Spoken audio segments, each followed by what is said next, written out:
de convidar o professor Fábio Neia, nós dois, representantes das nossas duas instituições, a Universidade Estadual de Londrina e da UEM, gostaríamos de expressar à comitiva japonesa o nosso respeito e compromisso com o trabalho que estamos aqui iniciando e pretendemos que ele seja fortalecido.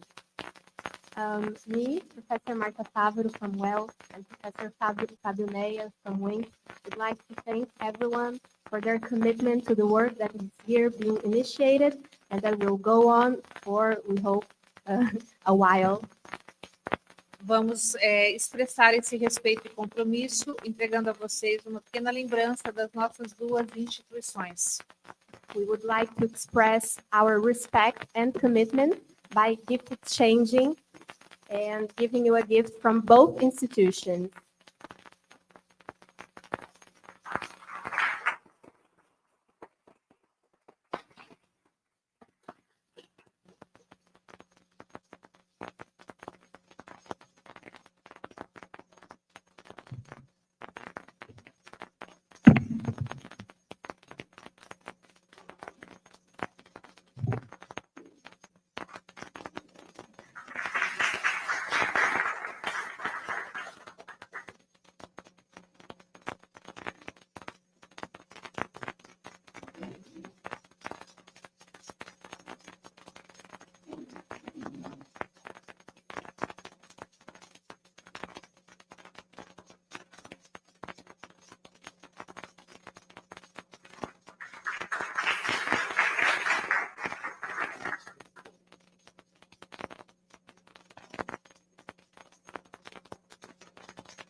Mais uma vez, o nosso agradecimento aos meus queridos colegas pesquisadores das outras instituições. Sejam muito bem-vindos da UEL, sintam-se acolhidos e estamos à disposição de todos vocês. Tá? Muito obrigada. Once again, I'd like to thank all of the researchers from other institutions. We are at your disposal. Mais uma vez, quebrando o protocolo, vamos tirar uma foto para que nós possamos encerrar essa primeira fase, né? Como a gente organiza, Lisiane, todos aqui? Once again, breaking protocol, we'd like to take a photo, so we invite everyone to come to the front for the official photo of this event.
We would like to thank the magnificent rector and all those present in this opening ceremony, and we wish everyone an excellent and productive work day. For this, I come to remind you that the thematic seminars will be held in 2 different rooms. So the researchers of subthemes 2, 3, and 4, I would like to ask you to stay in this room. And the researchers of subthemes 1 and 5 will be taken by bus to the graduate school laboratory, which in Portuguese is called LABESC. Thank you, everyone.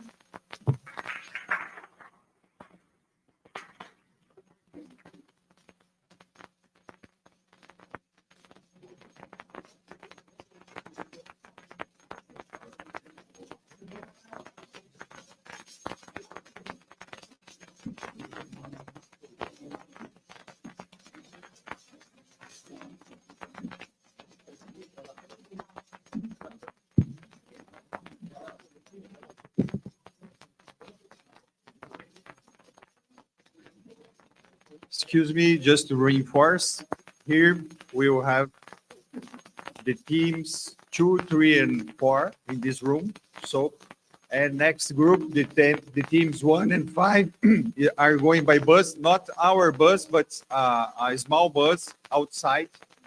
Professor Inez, it's outside there to indicate for you where to take this bus, please. Here in our room, We'll have automation and agricultural process, animal and plant genetic engineering, and advanced diagnostic methods and techniques for animal and plant disease. I'd like to invite our colleagues from Japan also to send the presentations that they will present to a number that we will give you to you.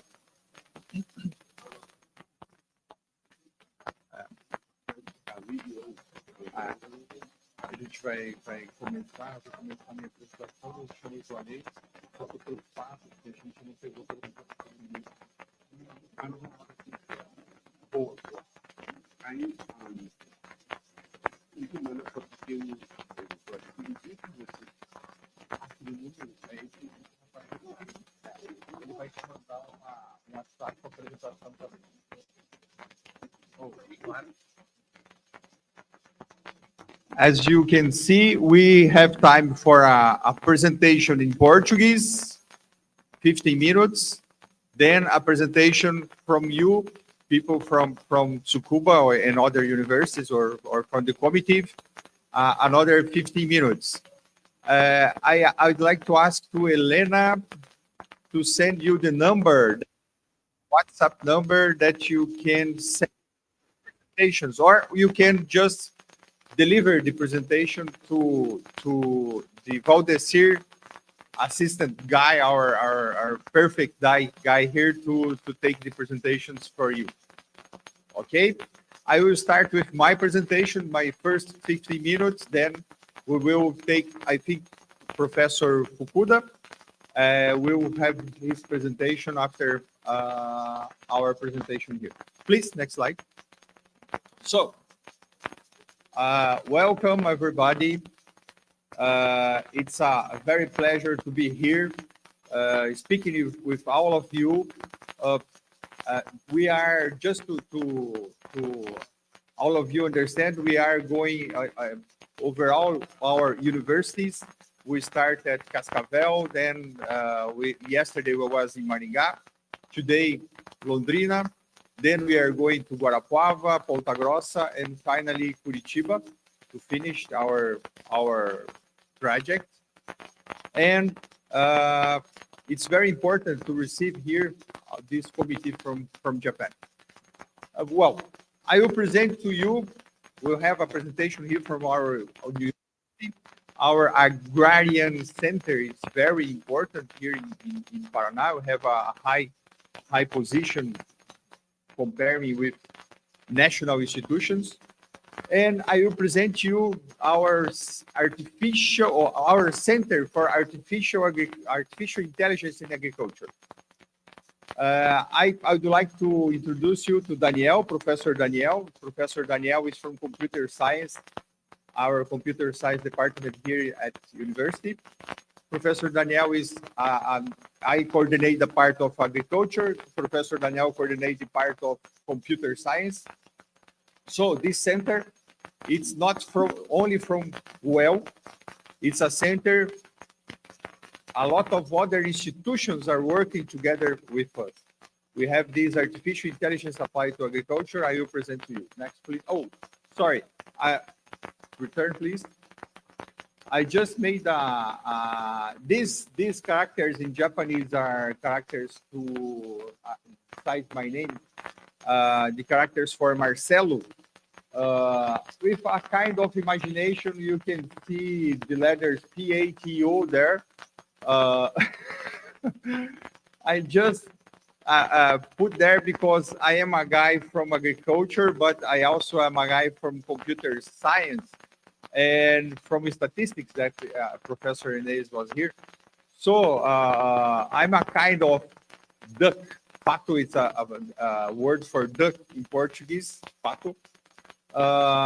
So I can run, I can fly, and I can swim, but more or less everything. Not so good in any of these areas, but we try to improve all of them together, assembly all of this.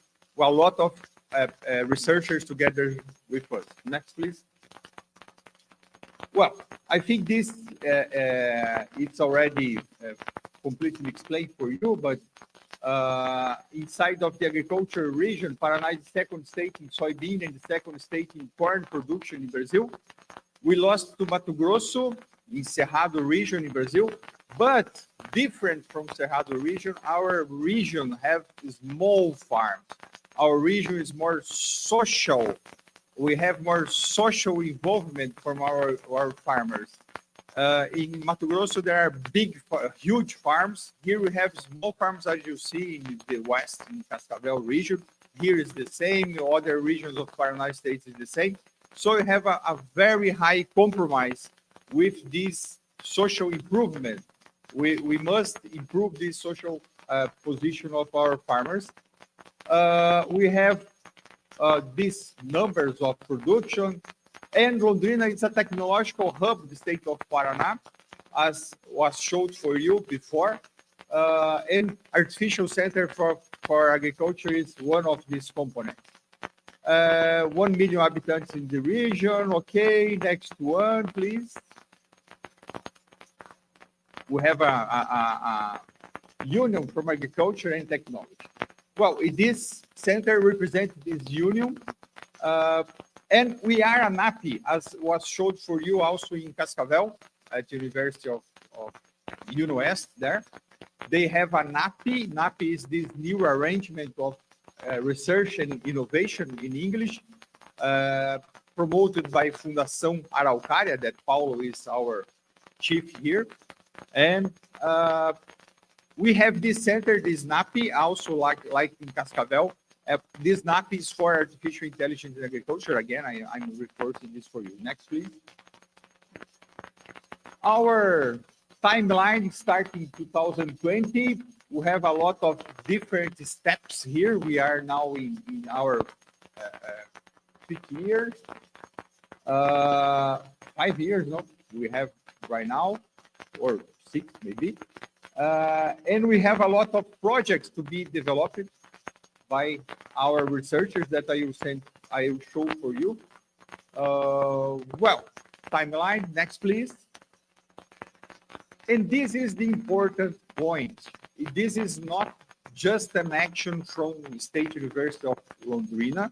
This is an action that we have State University of Londrina, but we have the IDR where Juarez will present for you another kind of research that they developed. We have the Embrapa that I think the colleague from Japan goes to the other room. We have Fundação ABC. It's a private sector involved with us. We have UTFPR. It's a federal institution that is working together with us. So we have all these institutions to compose researchers from these institutions to compose the artificial center in agriculture. And we have a lot of indirect partners from private sector. Jacto, saying that we saw in Iguaçu, Foz do Iguaçu, the guy from private sector that was there, saying is from Jacto. We have a cooperative, Integrada cooperative here working with us. We have a chemical company, Adama, is working with us also in this center. And we have a lot of other different institutions that gave us support to develop our works, like Agro Valley, that yesterday we have also Jorge Hirauia, that he was there in our dinner. The institution of him is here also. Well, a lot of them says even State University of São Paulo, that I will present the project with them. Next, please. Well, here is the Paraná state map. We are in the north area, that top mark, but also like Fundação ABC, it's from South region, and Cooperativa Agrária also is from South region. We are going to Guarapuava after Londrina. Guarapuava is the red dot below. So we are going from Londrina to Guarapava, and they are with us also in this this center that we have here. Next, please. Here are some of the researchers here. I'm there. Professor Daniel is also there. Professor Fabrício is from a federal university. And a lot of other colleagues that I mentioned the institutions, even the Professor Silvio. Professor Silvio used to be our teacher here, our professor here. Nowadays, he's working in Italy, Trieste University, and we interact with him to develop our works here. Well, we have a lot of Embrapa, IDR, Fundação ABC, UTFPR, all these institutions. Okay, next, please. Well, and a lot of students also. So we appreciate, we have a lot of them here. My students are here, some of them, and we appreciate to have a lot of students like we interact between Japan and Brazil. We wish we can send some students for you and receive students from you from this kind of project, this technology applied to agriculture.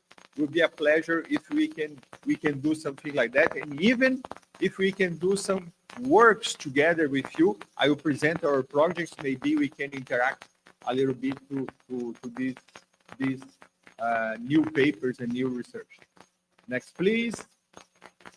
Well, I will present some of the projects here. We start with one project to plant disease, apply technology to plant disease to predict the systems for soybean rust. Soybean rust, it's a main problem here or used to be a main problem here to soybean crop.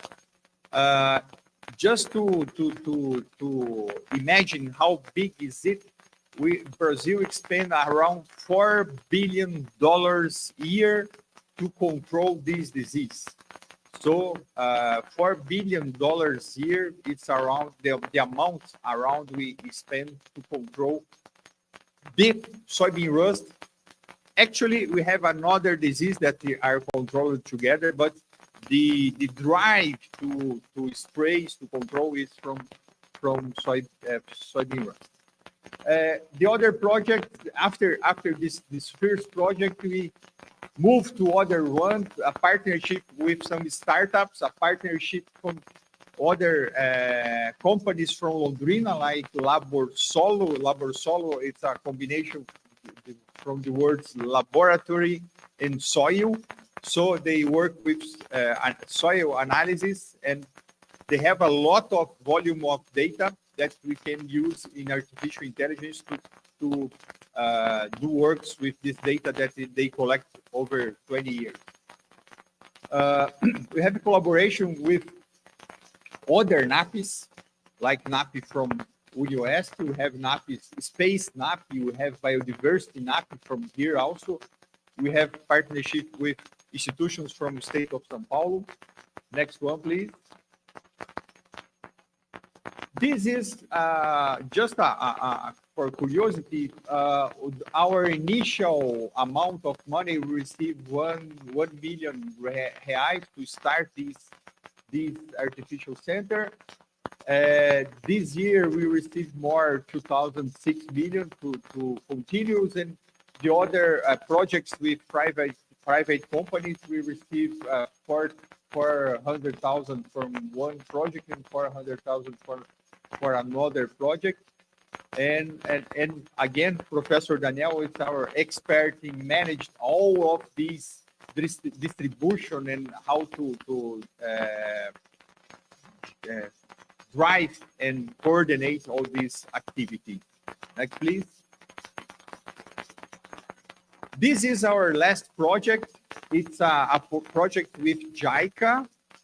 JICA and Embrapa has a national project, and we are here coordinating the part of Paraná State project, a collaborative development project for precision and digital agriculture to strengthen innovation ecosystem and sustainability of Brazilian agribusiness.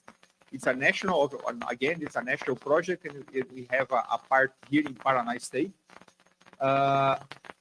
That our center is coordinating together with Innovation Secretary. This movement that we are doing with you from Japan is from SETI, it's Secretary of Science and Technology, and also we have a Secretary of Innovation that it's supporting this project with JICA in precision farming. Again, we have a lot of other institutions together, Embrapa, UTFPR, the Federal Institution, the IDR, a lot of other institutions working together to develop this project. Even the Cooperativa Integrada cooperative is together to develop this project. Again, next one, please. Well, this is some of these projects that we are developing in agricultural area and also in computer science area, because the farmers are very afraid to give us the data set that they have. So we need to guarantee for them the privacy and security of this data. So we have colleagues from computer science area that are doing all this work together with them. Next one, please. Here is the a part of the project that we developed. It's to using artificial intelligence to identify spores from soybean rust or from Phacops pachyhis, the name of this fungi. So, okay, we know that there are PCR and other kind of forms to detect the spores, but we must think here about the costs also. So nowadays we have the microscope that a human being needs to be there looking for spores, and we develop a system. Our researchers develop a system to analyze automatically these images collected by microscope and identify if you have Phacops pachyhis spore. Next one, please. This is the system that was developed here. Again, the IDR has a huge network in Paraná State, more than 200 sample spores. And imagine to analyze every week all of these laminate specimens that we collect. So this automation was very, very effective for the problem that we have. Next one, please. Again, how to identify this spore. I will not present the movie that we have here because of our time. Next one, please. We have impact in social, like here we have Professor Fabrício. He is in a network, Brazilian network, national network, presenting the main television in Brazil, the main program in agriculture in Brazil. He's presenting the result of this project. Next one, please. We received some awards from this project. Next one, please. And we have every year we have some an workshop to show these results and to promote integration with other regions of Paraná State. Like last year, we have integration from people from West together with us. So not only South, but now the West. Because that, I asked to Dona Duzi in Bio Park this interest that we have to work together with them to improve even more this area in Paraná State. Next one. Again, our students, a lot of work doing by them. Next one. And, okay, we have here the contact of Professor Daniel. Thank you, Daniel. My contact and contact from Fabrício from UTFPR. And we have some the Instagram, the LinkedIn, and also World Web. So thank you very much for your attention. Please be welcome to here. Thank you.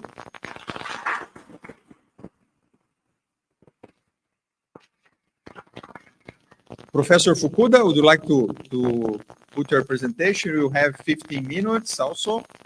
Then after Professor Fukuda, I will invite the Juarez. I think Juarez already sent the presentation. I don't know from Japanese side who will present the theme about genetic engineering. If you already the presentation, we can send also for them. And after the Japanese presentation, we will have Professor Selwyn. Professor Selwyn will present about new methods for disease diagnostic or something like that. He will explain for us exactly what is this theme. And after him, a colleague from Japan also will make a presentation. So, any questions this first moment? Enquanto eles estão preparando a apresentação, por favor, fique à vontade se vocês tiverem alguma questão. Como tem aluno meu aqui, se eles não perguntarem, eu vou fazer pergunta para eles. Ok? Oh, you are asking me to make the questions for them. Good idea. João, what you think about this project? Por favor.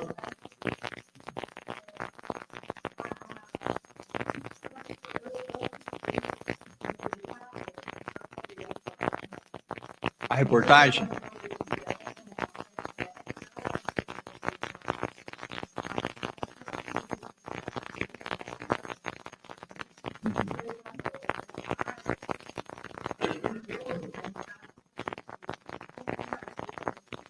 Ótimo. Okay. Our colleague is asking us how this device that I show you that identifies spores from soybean rust or from Cracops, how will be delivered? Well, this is also, like I told you before, it's a partnership project. So IDR has the spores collector, a network more than 200 devices around the state of Paraná. And UTFPR, the institution, developed the automation system to collect the images from microscope. And the delivery of this system, nowadays we have five, I believe it's five, no, Daniel, five prototypes working in this season, this soybean season, to check if these results are okay. The season is almost ending, so we already have results showing that the system is working very well. After these prototypes will be distributed in the main regions of Paraná State, because we have a physical problem here to send the laminas, as laminas from microscope, to send these to a point that we will put at the microscope to make the automatization. So the IDR will be responsible for this distribution of these systems to read these as laminas with the samples of the spore traps.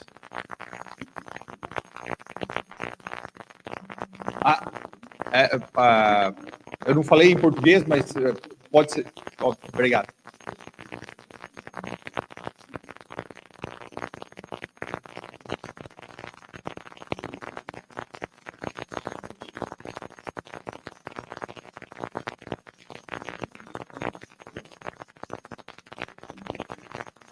Guilherme, pergunta?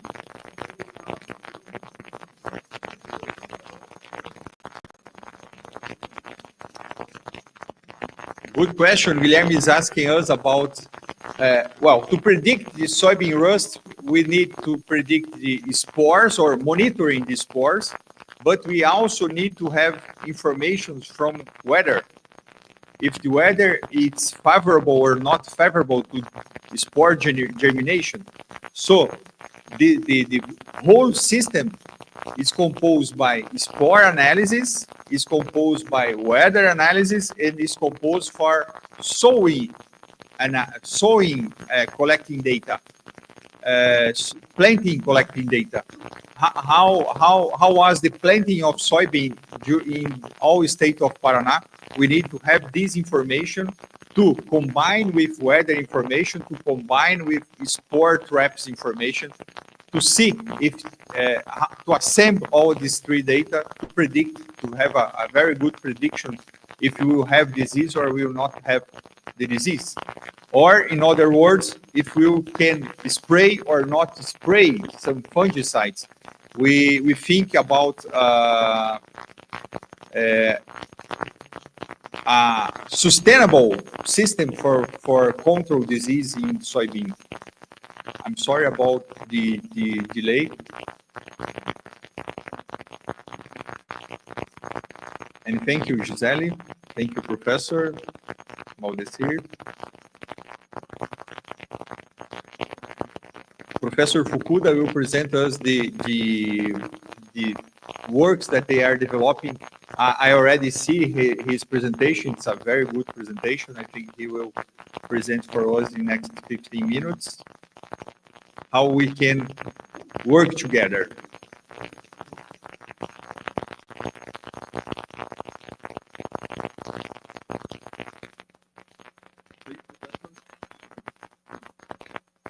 Thank you very much for the kind introduction of this. So I think it's a very honor to hear to present my presentation and to show my latest research work.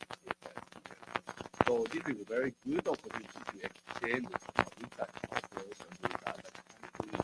So if you are interested so my research work in that content, so please make a contact with me. Okay, so now let's start my presentation. So please show. Okay, thank you. Okay, so please open my presentation file.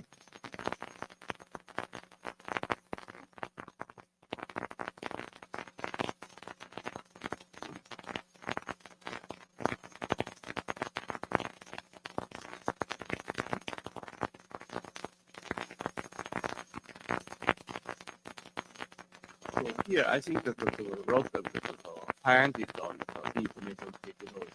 But at first, I'd like to hold because I'm not an information technology engineer, so only the plant physiology and horticulture science.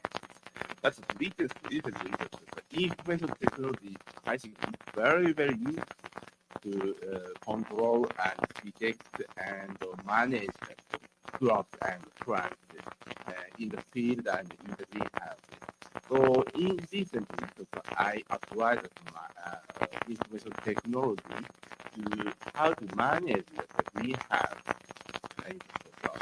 So today I'd like to explain the result of my research work about how to apply the artificial intelligence technology to detect the plant situation.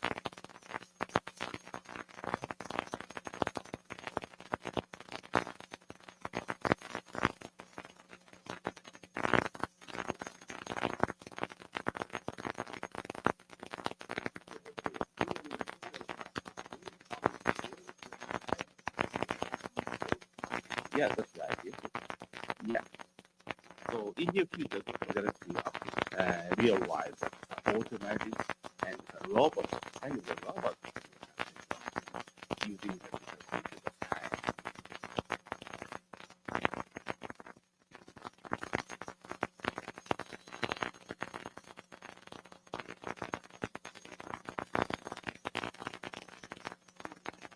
Okay, thank you so much for your kind cooperation. Okay, so now I think to start my presentation. So today's topic is the trend of smart greenhouse. So smart greenhouse meaning, as I said, the kind of robot greenhouse that in Japan. Okay. So this next please. So I think that so everyone knows about the Japanese situation that we have a very serious issue about demographic changes, especially the aging issues in every industrial sector. So especially in the agricultural sector, we have so we are facing the previous.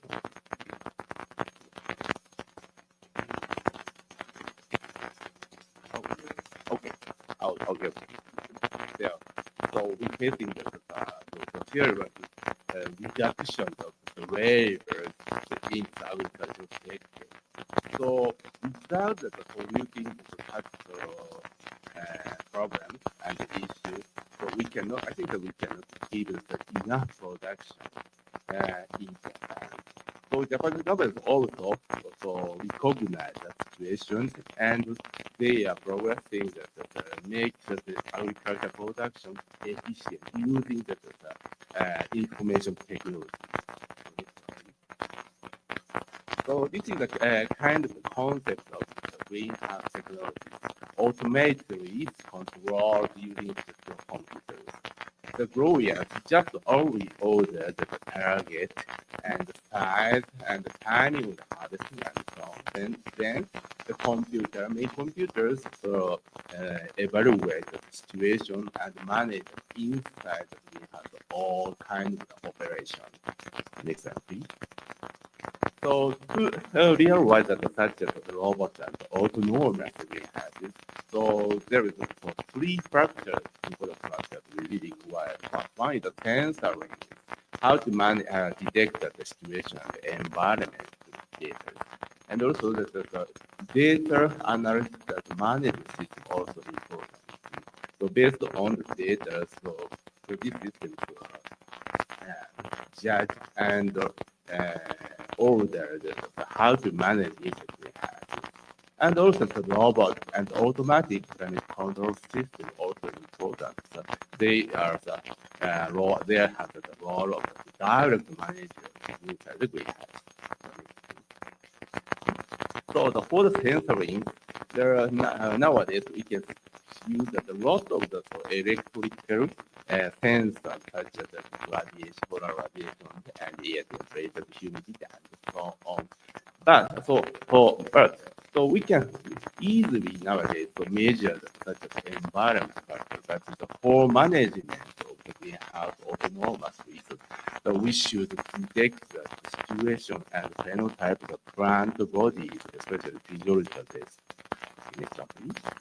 So now, some of my colleagues have tried to make a new system to detect the physiological state directly inside the greenhouses. For example, so this is the photosynthesis ratio detection system using the carbon dioxide sensors. So in this system, so covered with the polyfilm, and so the sensor detects the outlet and the inlet of the carbon dioxide between the outside and inside, and the system can calculate out the photosynthesis directly. So nowadays, many researchers try to develop the physiological sensor to detect the situation of the plant body. And also in my cases, so I have tried to develop the artificial intelligence system to detect the plant body structure. So in this system, automatically so identify, detect the plant body structure. Okay, okay. So this is my recent result about my research work. In this system, so we try to detect the top of the plant. So usually, the top of the plant includes the growth point. The growth point position is important how to manage plant project. And in this system, the autonomous detect the position of the growth point, and finally detect the abnormal or in some cases, this system can detect the physiological disorder. next one, please. So this is the surrounding the other regard. So in this case, we assume to detect fruits inside the island. It's very easy to detect the fruits. But in some cases, the whole example growth point and lateral should be very difficult to detect because the size is small. But the final solution succeed to detect the size or using the artificial intelligence. And also now, so I just use that system to apply to the construction and evaluation. So in this system, so as process, so we segmented the lead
Okay, next slide, please.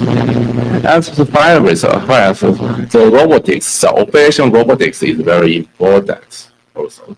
So this is the kind of the harvesting systems for the peppers and the harvesting system for the asparagus.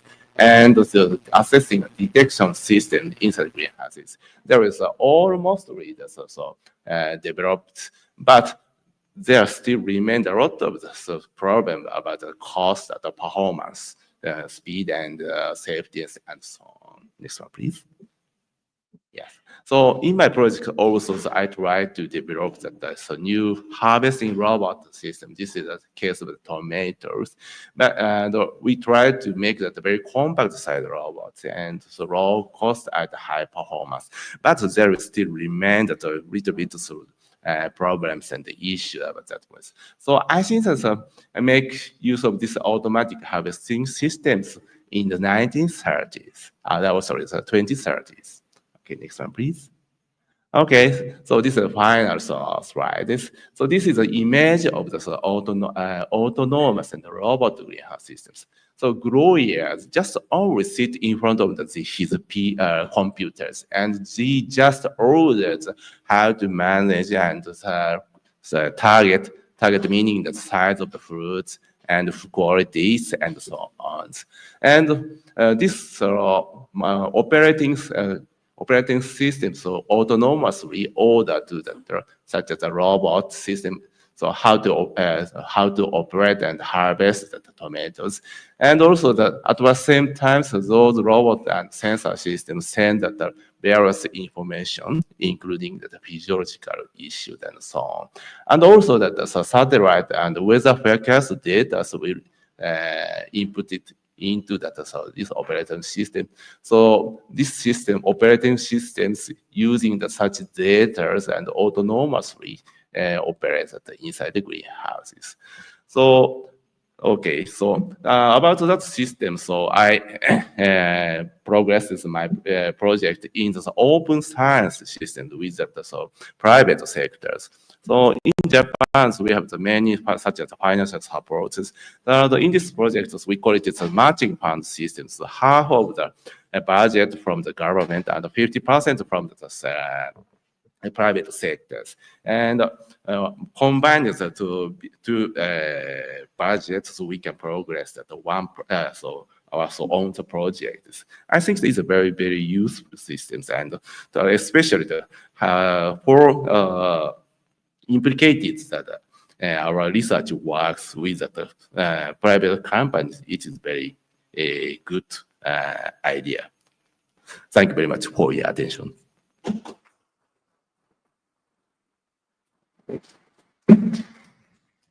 Thank you.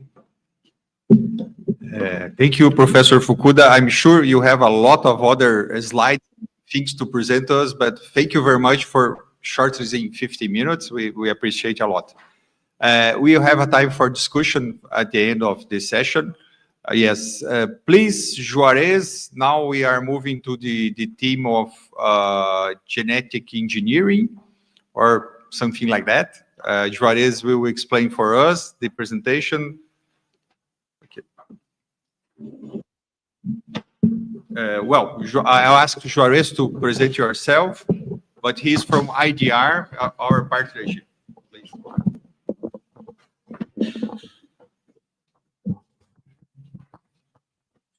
Thank you very much. Thank you for the invitation. And first of all, I'm very honored to be here, mainly because I'm from Londrina, born and raised. And so it's a pleasure to be here to speak to you about the plant genetics and engineering performed in Londrina. Just a minute because of my presentation.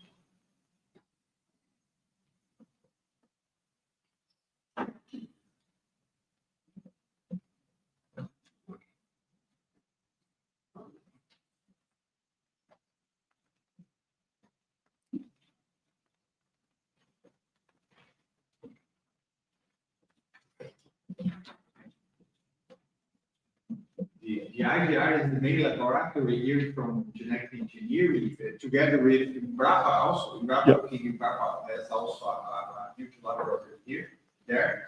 And Juarez has his laboratory here in IDR. It's very close to here.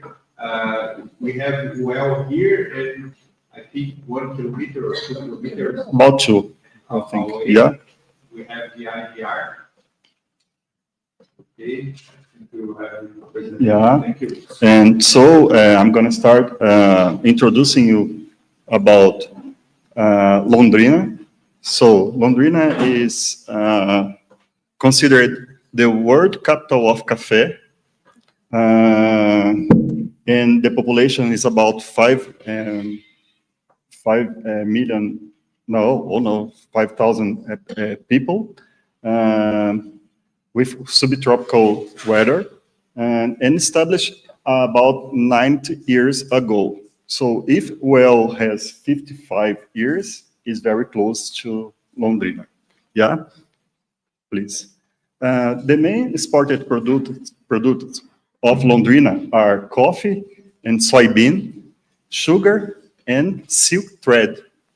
And because of this importance of Londrina for agricultural business, there is the development, please, next, of scientific scientific and technology for agriculture. And because of it, there are more than 10 universities in Londrina. One of them is WEL, where I came from as a graduate student of agronomy, please. Sorry, no, come back.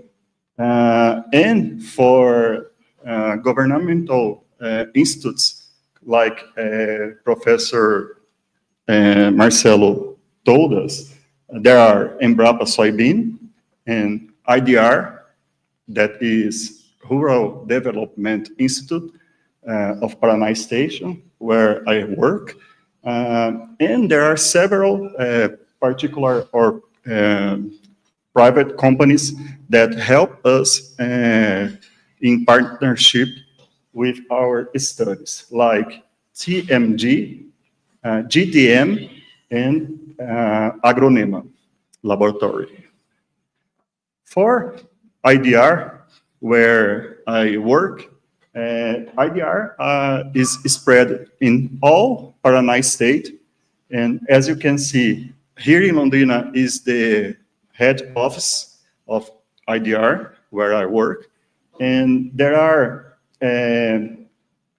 7 research polos, 15 research stations, 5 research units, and 22 meteorological stations spread in the state from IDR, where I work. Next, please. Just to show you what have been done in Londrina about plant genome projects, we have over than 30 projects performed in Londrina about this issue. These works are performed in Embrapa, in IDR, and in WEL. When I talk about these studies, I'm talking about studies made in companies and institutes.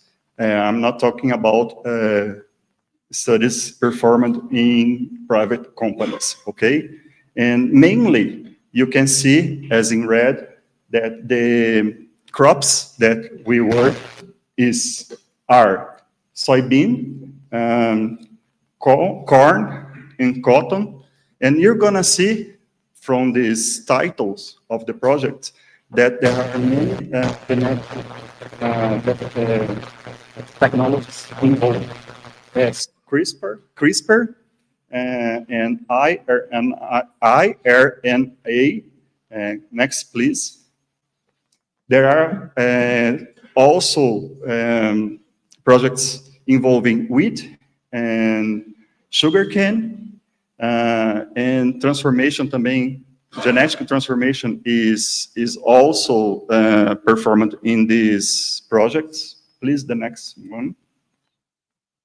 And citrus and coffee also are the target of our projects here in Londrina. Remembering, projects performed not only in IDR, but also in WEL and Embrapa. Next one.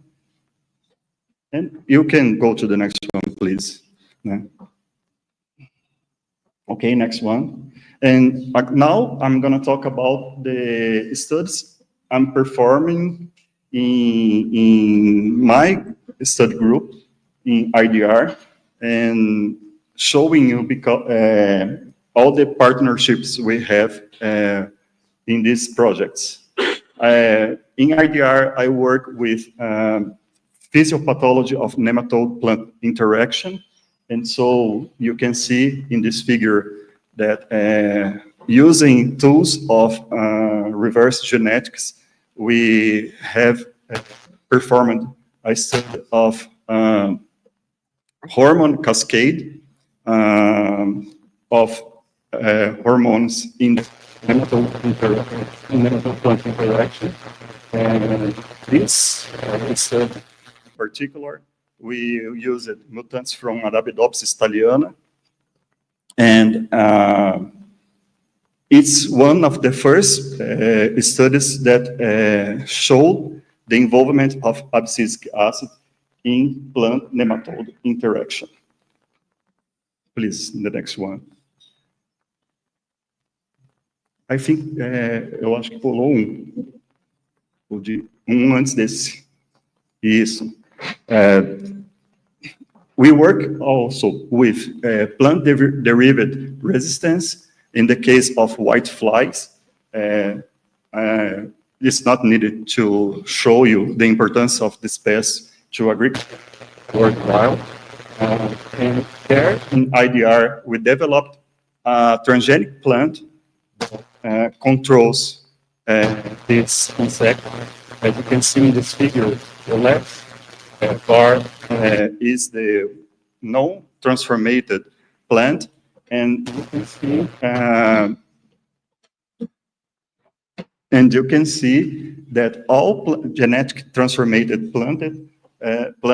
plants showed less eggs or less individuals of white flies.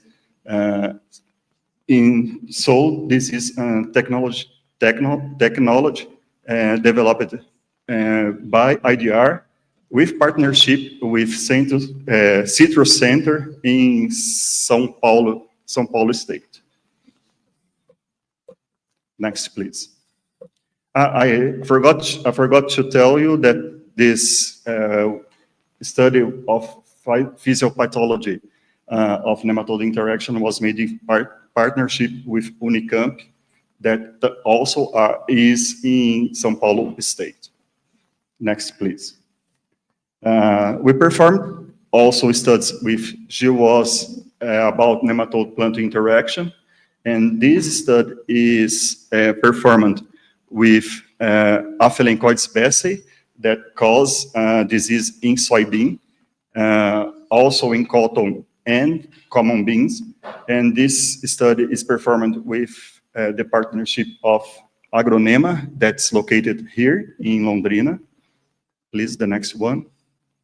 And we are developing a study about DAMPs in nematode plant interaction. We discovered that receptors of DAMPs are involved in plant resistance, or at least in plant response. And this study was made because of the kindness of Dr. Yubi Yamaguchi from Hokkaido University in Japan. Please, the next one. Besides of this, these studies, we have partnerships with professors in like Professor Canteri and Professor Leandro about plant resistance to Pantoea and plant tolerance to drought stress. And this is the studies we have performed, at least my group in IDR. So I'd like to thank you for your attention and say you arigatou gozaimasu.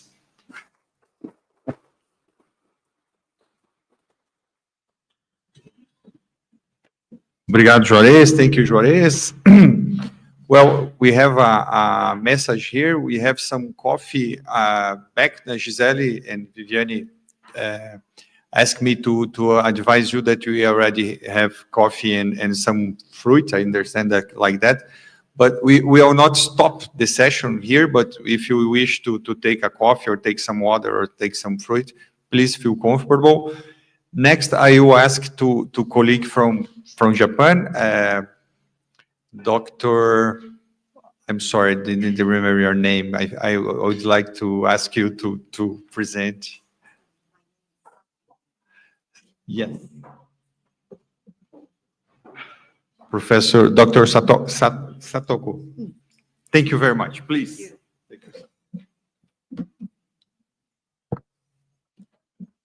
Okay. Hola. Bom dia a todos de Londrina.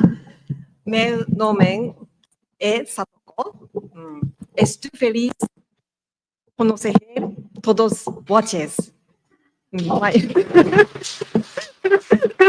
My pronunciation is okay. I'm not sure, so sorry. So, okay. Thank you. Obrigada. So my name is Satoko Nonaka, and thank you very much to give me this opportunity, organizer, and every staff of the Brazil. I introduce my study topic. So today,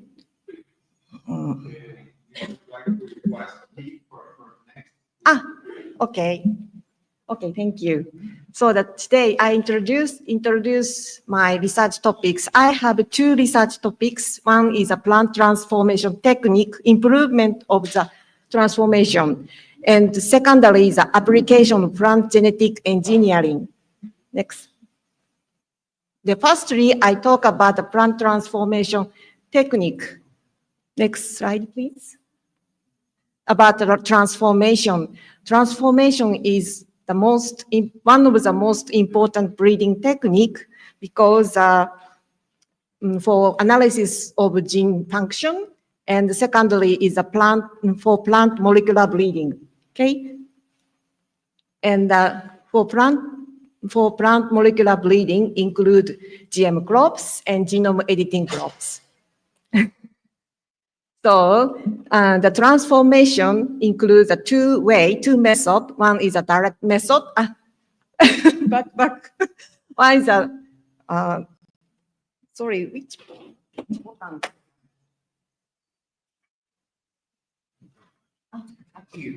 Okay.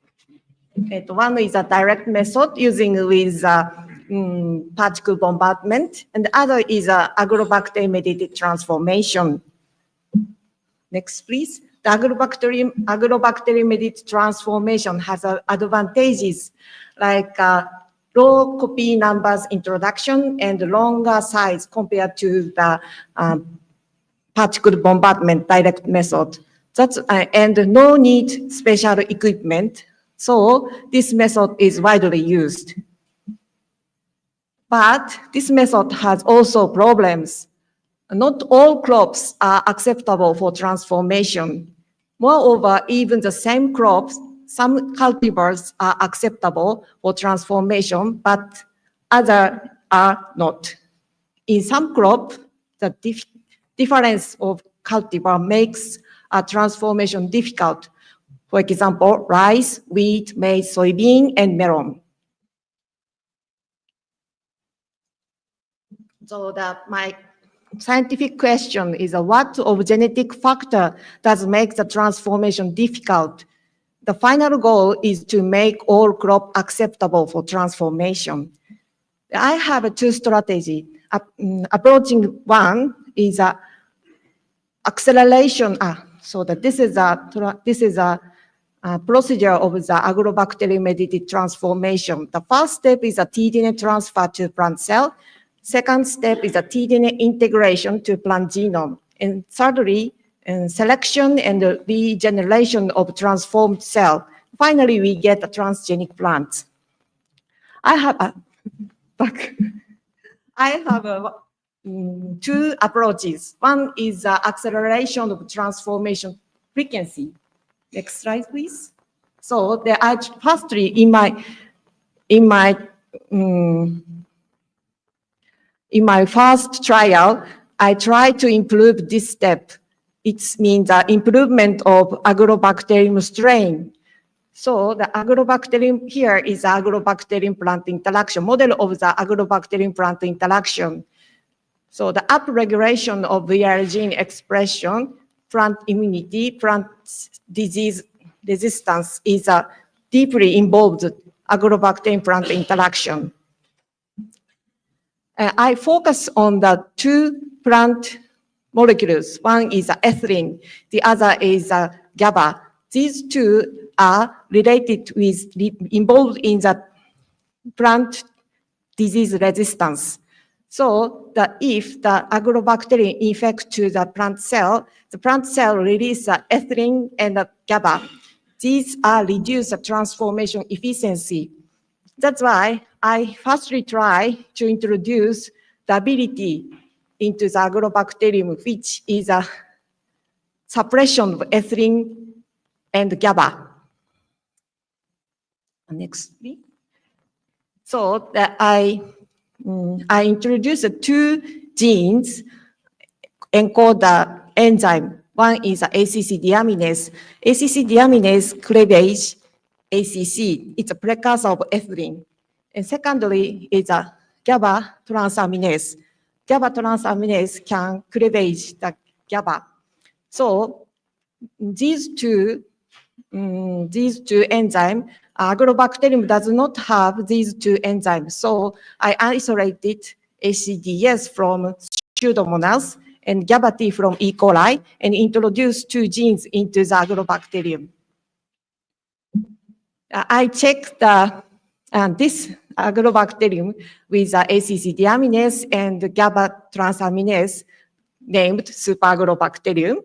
And this superagrobacterium induced the transient transformation in tomato cotyledon. This is a result. This is a, too small picture. So blue spot is a gas gene.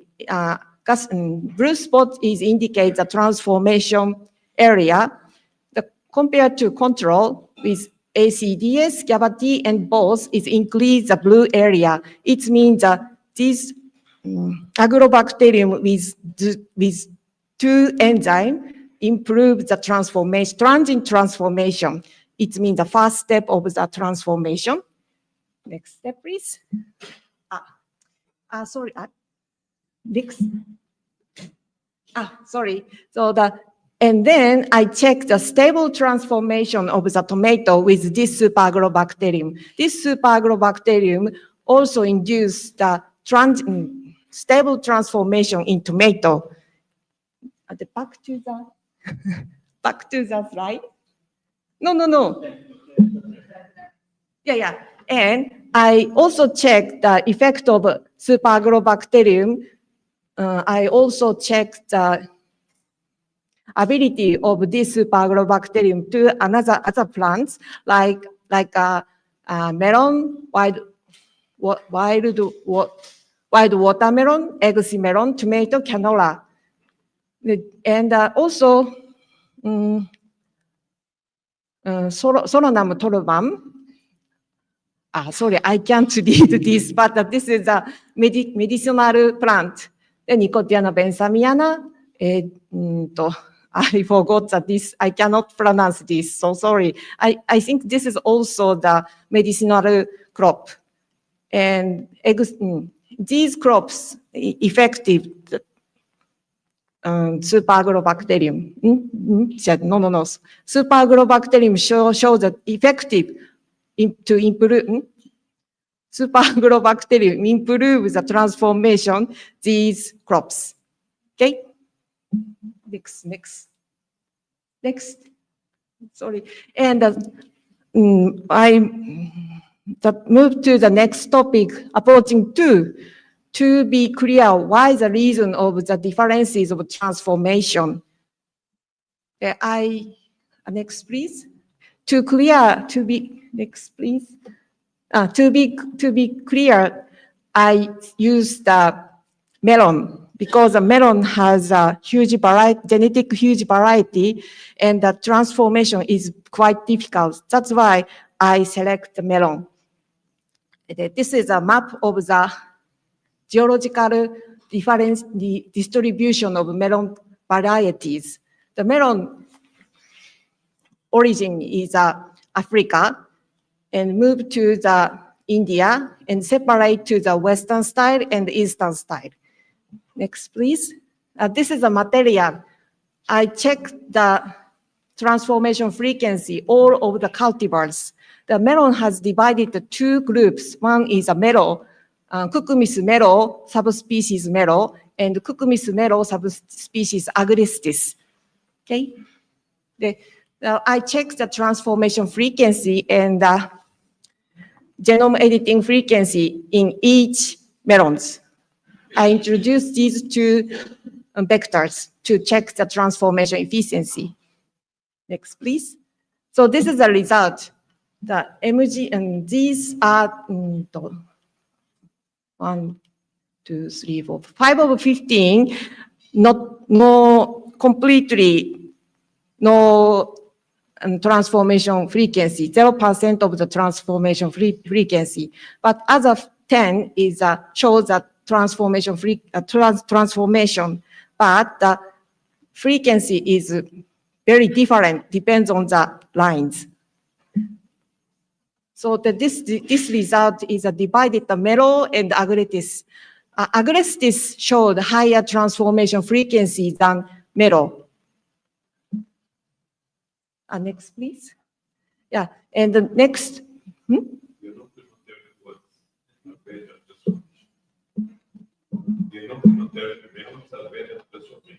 Transformation. Better transformation, the melons that are not immaterial ones. That's right. Excuse me? The melons that are not immaterial without that leaf are better for transformation. Data transformation. More easy transformation. More easy transformation. If they are my result, it depends on the type of lines. So, Totally.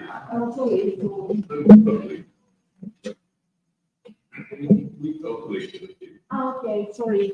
So, yes, yeah, okay. My results show that some lines is easy, but other lines not so easy.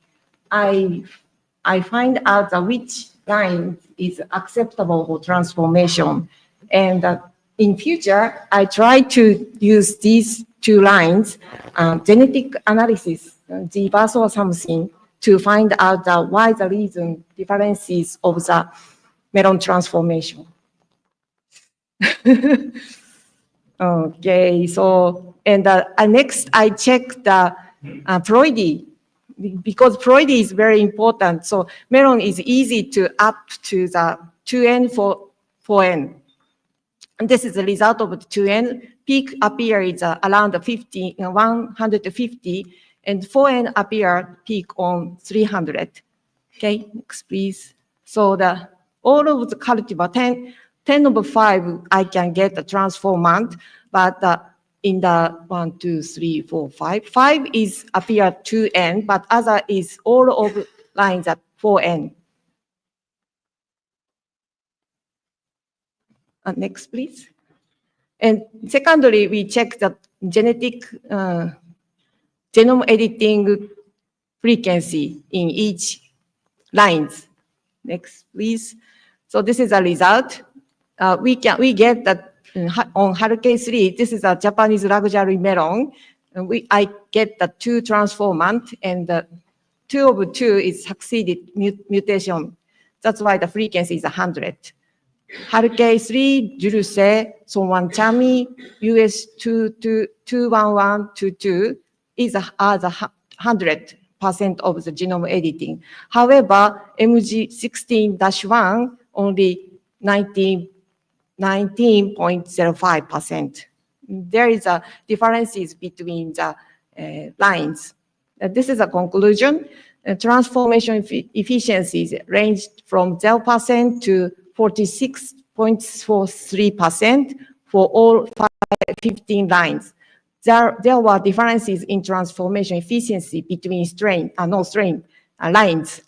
So second is the genome editing efficiency of 5 lines from which transformants to N were obtained was 100% for Haruke number 3, Juruse, Sonwan Chami, and US 21122, and approximately 90% for MG16-1. There were differences in genome editing efficiency between lines. Okay, next, please. So I move to the next topic, the application of plant genetic engineering. Next, please. So I try to breed the high GABA content tomato with CRISPR-Cas9. So this is a metabolic pathway of the GABA constitution. So you know the GABA. GABA is a one of the amino acid. The effective is for the reduce high blood pressure and relaxation. So Japanese people like the GABA. That's why and my supervisor of Professor Hiroshi Ezra start to do the GABA study because Japanese people like GABA. So in the end, I have idea to increase the GABA. It's a part of the GADO enzyme, cut off the auto-inhibitory domain of the GAD will be induce the GABA accumulation. I try using with CRISPR-Cas9 system. Next, please. So this is a result. Compared to control, the genome editing lines increase the GABA concentration up to 5 to 10 times. Next, please.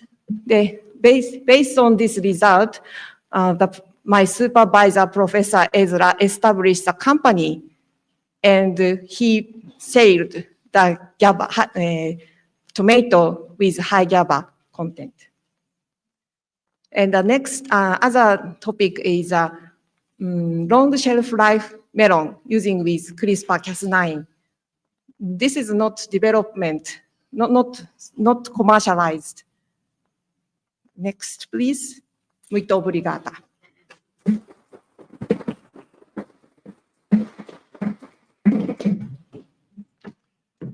Thank you, Dr. Nonaka. Very good presentation for us. I think we have a potential match between presentation of Dr. Juarez and your presentation. Also, like presentation from Dr. Fukuda and our potential works together here. Before the invitation to sell, I just would like to register here the presence of our professors from the agronomy department, Professor Alan, Professor Mayara, Professor Suzanne. Please stand up just to show us your. Thank you very much. Shall we please bring your knowledge for us?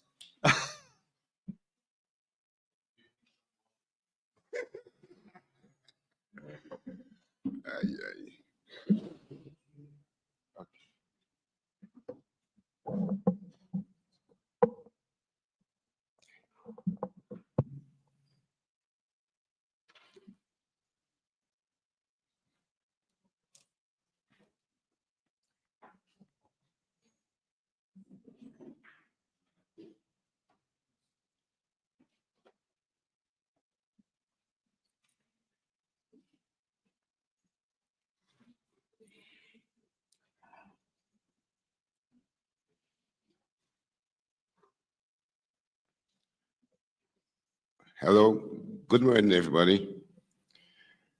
Finally, I'm at home. Yeah, so I was away Saturday, yesterday. So, and yesterday we were having a fine time at the Japanese Culture Center. So it was a fine presentation. But yesterday morning we were at Maringa, and at Maringa, I was instigated because of some comments. So my talk today is based on medicine techniques for the advanced diagnosis of animal diseases. So I'm also the coordinator of our program in animal health science. Oh, next. So my talk today is going to be divided in 3 parts. I'm going to take you briefly through our program. Then I'm going to highlight a few research topics. I'm going to take you through my research game. Next. So the big question is, why should our Japanese colleagues participate here within our university? So that's a big question. So I will try to show you why you should be here with us. Next slide, please. Yeah. So our program is referred to as CAP7. So CAPS, as I spoke to you earlier on, is a government body that coordinates higher education in Brazil. And our program is a program of excellence. It's for excellence because we produce high quality articles, and we have international collaborations almost all over the globe. So if you look at graduate schools in Brazil in the area of veterinary medicine, there are 83, right? Out of these 83, only 8 of these are schools of excellence. And there's only one school in Paraná State that is within these big 8. Well, so that's why it's well to be at well. So do you guys believe in data? Do you guys like some data? Next. So this is our production over the last 4 years. So we produce a little bit over 1,000 scientific articles. And then, but if you look at papers is more or less 43% that we produce. If you notice between 22 and 23, there was a drop. And that drop was because of COVID. So we produce a lot. We also produce some papers, but then we are very low here with the development of patents. So we think that our Japanese colleagues can help us here to improve our development of patents within our program. Next, please. So this slide is very interesting because it compares our production over the last over the last 12 years or so. So this is how we produce, and you can see our productivity in terms of scientific work. So this is our program. You can compare with the other programs that are also CAP7. You see that we produce more than all of them. And then if you compare with other institutions within the South, they are way below. So it's a reason why you should join us, because we produce high quality stuff. Next, please. Sorry, allow me to explain anything. 7 is the highest. 7 is, yeah. Yes, 7 is the highest. So you are within a community of excellence in scientific production. So this is another interesting production in the interesting side, where you compare the productivity of our staff or our professors with other universities. You see that we produce more than anybody within the area of veterinary medicine. So it's another reason for you to become our partners. So numbers do not lie. Next slide, please. So our graduate program, we have collaborations with countries in America. We have collaboration with countries in the US. We have collaborations in Mexico. We have collaborations from Canada. We have collaborations from Europe, from UK, Australia, but nothing from Asia. So my challenge to you: why not Japan? Why can't we start collaborations with Japan? I mean, look at how we produce. Japan is a country that produces very well, and we here at well produce almost at the same level. So being our partner will be a good asset to Japan and also to our university. So why not join with us? Next slide. So our graduate program, we offer two degrees. We offer a master's degree, which takes more or less 2 years, and we also offer a doctorate degree, which takes more or less 4 years. So, but before each student can complete his master's or PhD thesis, if it's a master's, he has to produce at least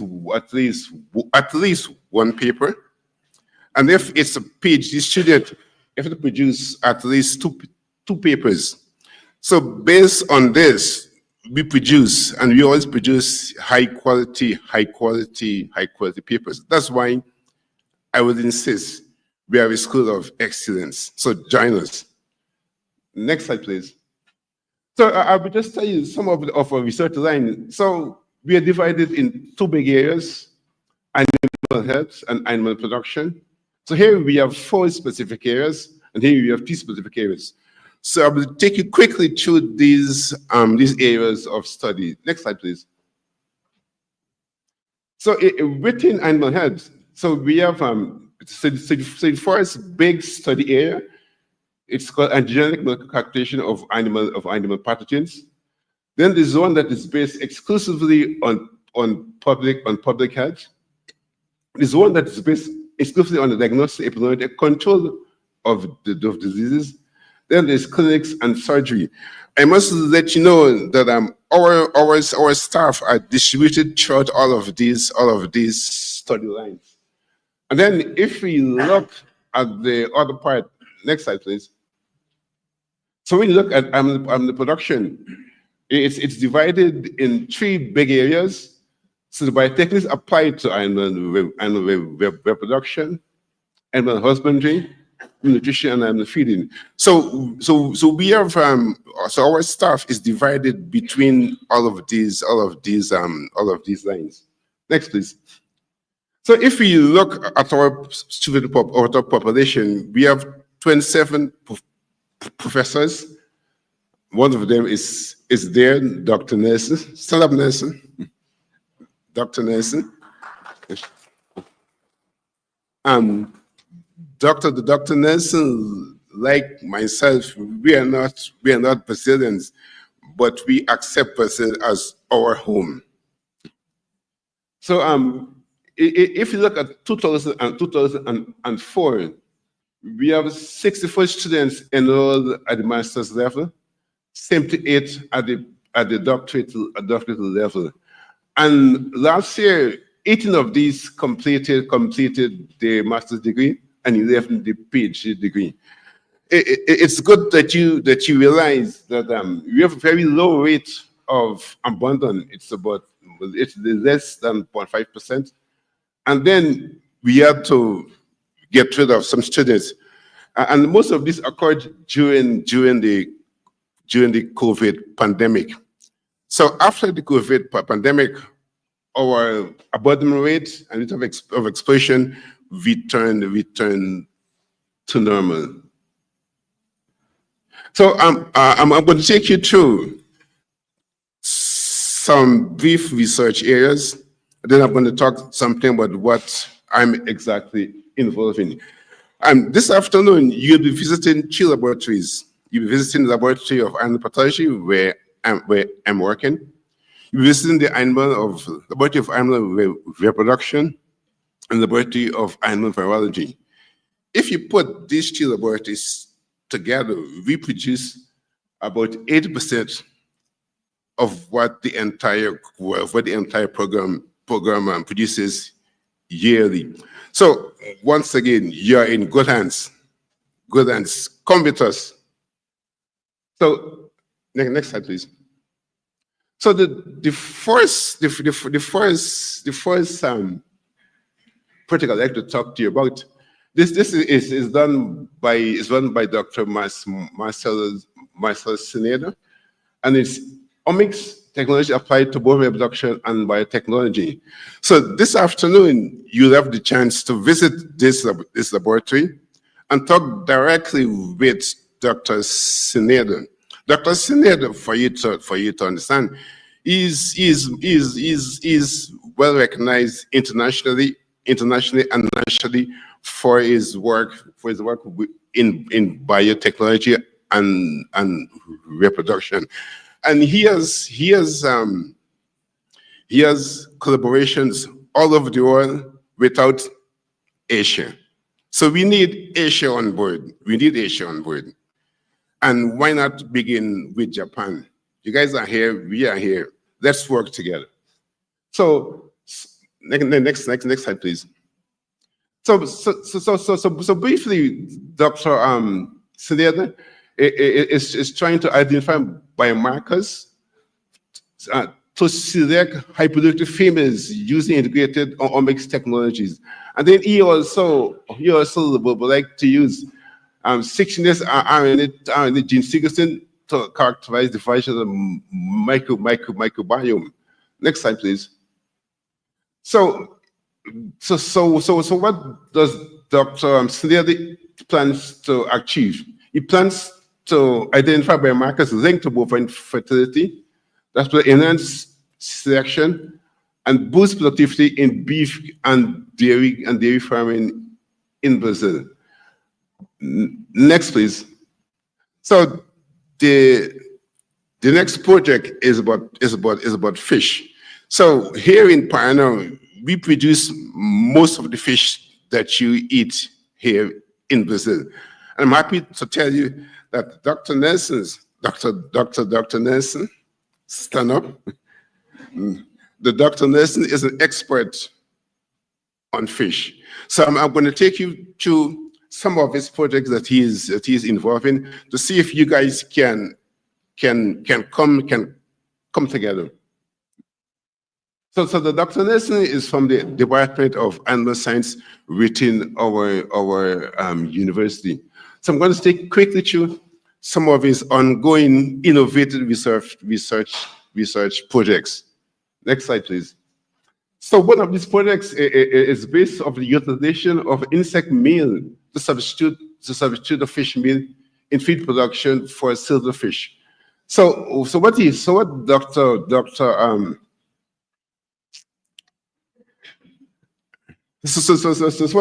Nelson aims to achieve is to evaluate performance, body consumption.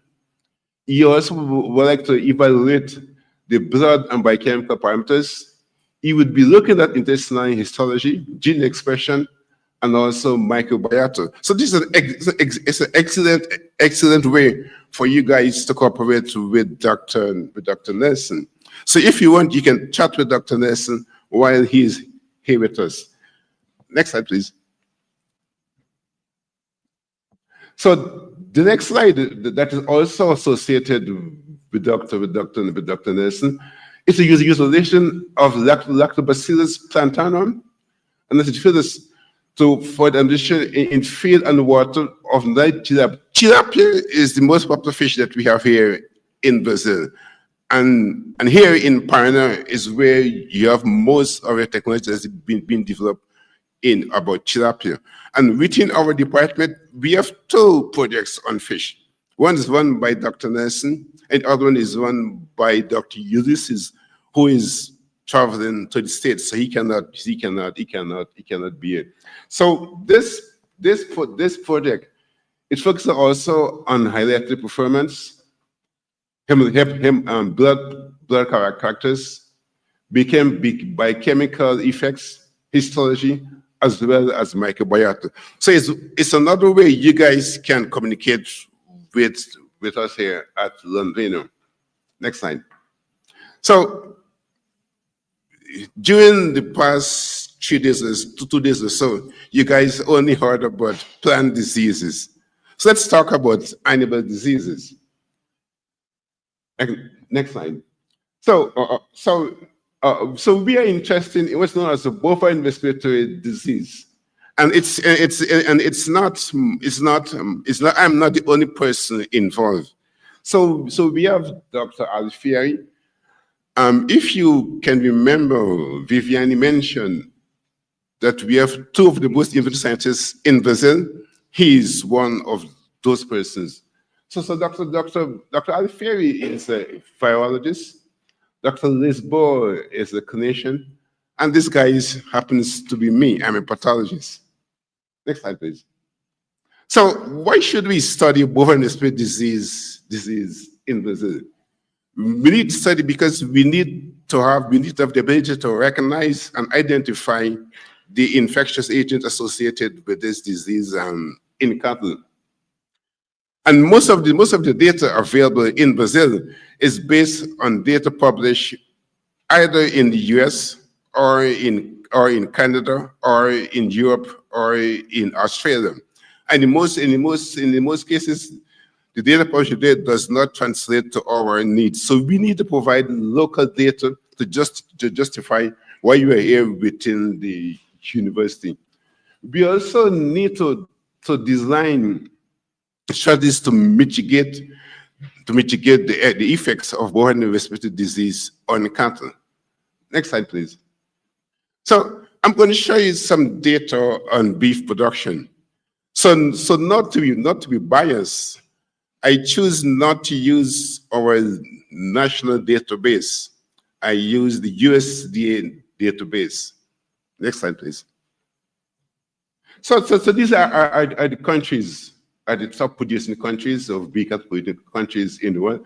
So you have the US, and then you have Brazil, and you have other countries. Next slide, please. So if you look at this, that's based on the previous slide. Brazil produces more or less 20% of the beef cattle that you're eating. So one fifth of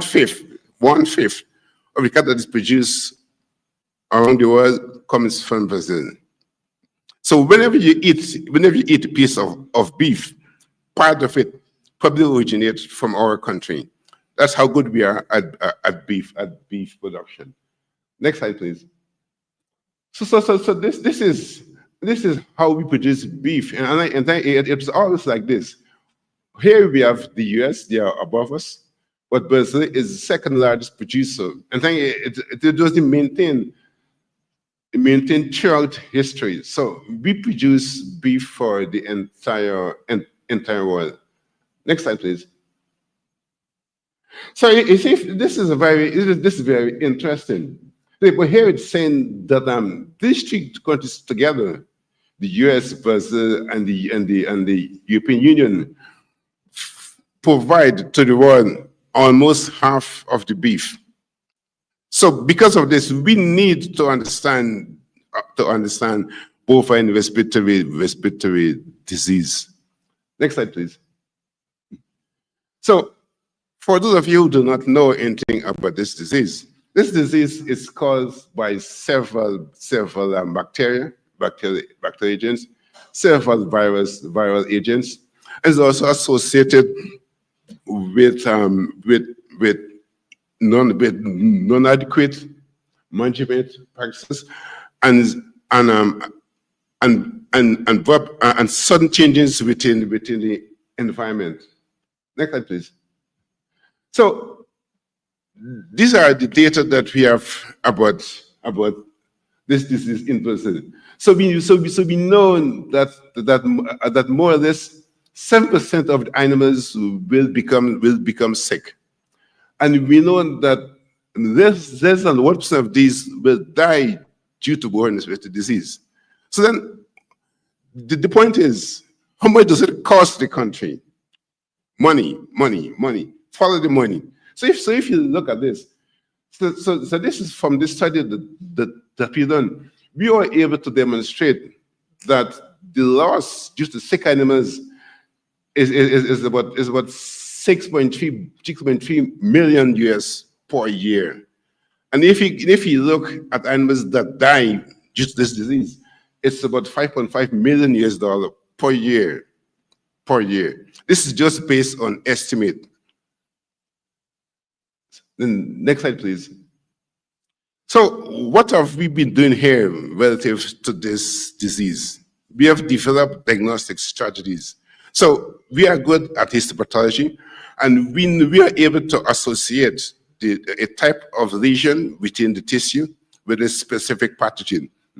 We also are good at immunohistochemistry. We were able to, because based on the disease, on the pattern, the disease pattern, we know which agent, it being bacteria or virus, will be producing these lesions. So here we are okay. We don't need no help. Next slide, please. So this is just to show you, this is one of the studies that you did. Next slide, please. And here, it just to show you that we know that due to the type of tissue damage, we know exactly which pathogen will be causing that type of lesion. So we don't need no help relative to histopathology, neither to immunohistochemistry. Next slide, please. We also know that this disease produces mixed infections. So what happens here in Brazil happens also around the world, and probably also in Japan. Next slide, please. We also know that there are two agents that are considered to be neglected. So one is called Mycoplasma bovis, and it's Staphylococcus. So these are two bacterial agents that cause respiratory disease in cattle. And this one, both of these produce pulmonary disease. They also produce mastitis. This one also produce encephalitis. And these are endemic within our dairy and cattle herd. Next slide, please. We also know, using molecular diagnosis, what is occurring within our country. Next slide, please. And we have also demonstrated that there is a new kid in town. So this virus is also associated with the formation of respiratory disease in cattle. And this viral pathogen is endemic worldwide and is also considered to be a pathogen that is not well studied. Next slide, please. So what have we been doing here in London? We have done techniques, serology, to identify the most important agents, viral agents. So we have to identify BV, bovine disease virus, bovine alpha epivirus, respiratory virus. So this is so we are able to identify by serology these agents are occurring within our beef and dairy cattle herds. And we are good at molecular testing. So we don't need help here. We don't need help here. We are good. So we can PCR, RT-PCR, quantitative PCR, NGS, and even digital PCR to identify these agents. So we don't need help in this area. So how can you guys help us? Next slide. So how can you guys help us? So this is where it becomes interesting. Next slide, please. So what we need to do here in Brazil, we need to do disease modeling and prediction. If this is well done, we can be able to predict the occurrence of disease of any one of these agents in cattle, be it beef or be it dairy, or be it dairy cattle. We have just done a study with a colleague from the University of Quebec.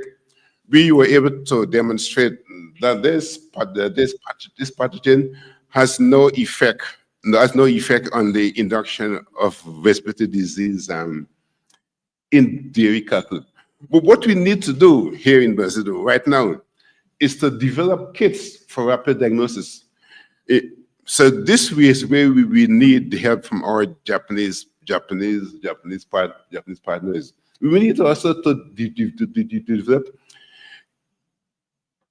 a simple multiplex PCR that can do a rapid diagnosis. Because if we are to wait too long, right, the producer will be feeling the squeeze. So we need to do rapid diagnostic testing. We also need to develop a snap test.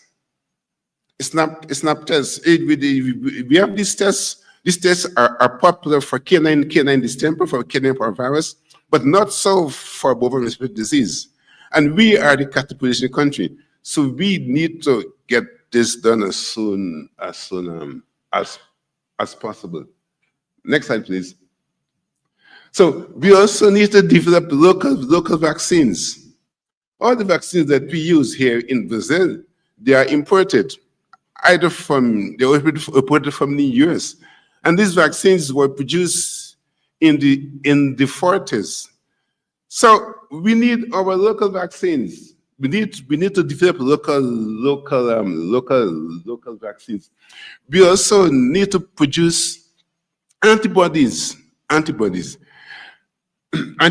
for testing. Whenever we purchase an antibody, it's from the US, and it costs us about 4,000 to 5,000 reais. So that's the cost we pay to have one of these antibodies to do our studies in Brazil. So if we can produce our own antibody here in Londrina, right, we wouldn't have to pay that elevated amount. Next slide, please. So the question is, will you join us?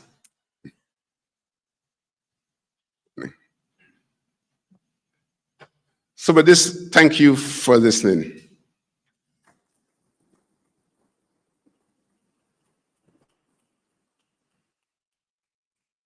Thank you, Selwyn. It was a motivational presentation here, like a priest, science priest, Selwyn. Thank you very much. I would like to ask for our colleague from Japan to make his presentation, please. I think we already passed the presentation for him, no? Yeah, okay, thank you. Please, feel free.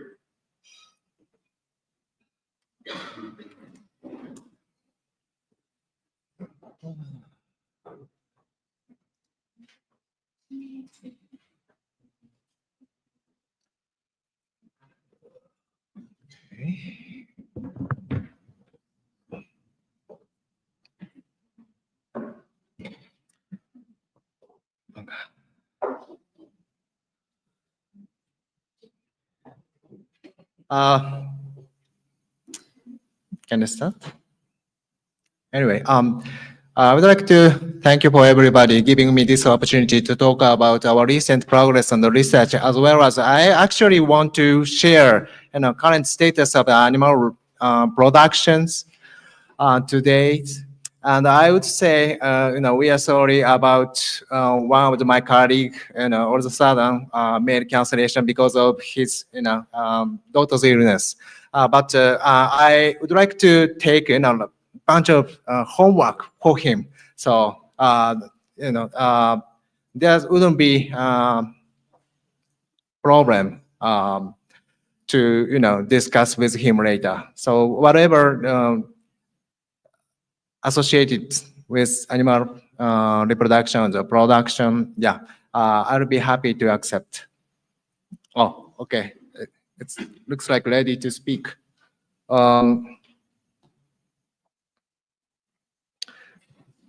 Okay. All right. So this is my just CV, and I think I already submitted that booklet, so you can check. But the one thing important is, I have done is embryologist and postdoc in Cornell, and also I got a position in University of Tsukuba 12 years ago to working on animal production. But the important thing is I have pretty diverse background. Next. Okay, I want to introduce a bit about our university. Our university, University of Tsukuba, is established in 1972. Actually, it is the youngest national university in Japan. Located in the Tsukuba Science City. Our name the city is Tsukuba Science City because our city is totally different with other cities in terms of a lot of scientific institutes packed in the same city. This is very unique. And it's only away 40 minutes from Tokyo. So we have good access, and the top university in Japan, top 10 university in Japan, is pretty famous. And the another important nature of our university is we have a lot of collaboration with various research institutes, not only research, we have educational program with them, taking, adjunct professor from National Institute as our faculty. So we can actually, educate any different research and multidisciplinary research in agriculture field. Next. I would like to introduce a bit about University Animal Farm because I'm associated with this farm as manager, one of the manager. And you can see, I think I took nice view of Tsukuba City, but it's a bit far away from you can see. Our university is pretty big in terms of area, and relatively, our farm, it's called Tea Park, is large compared to other area. And the right side,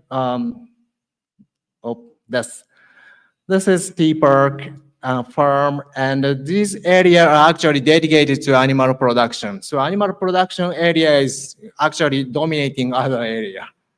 But how many livestock we have is very little.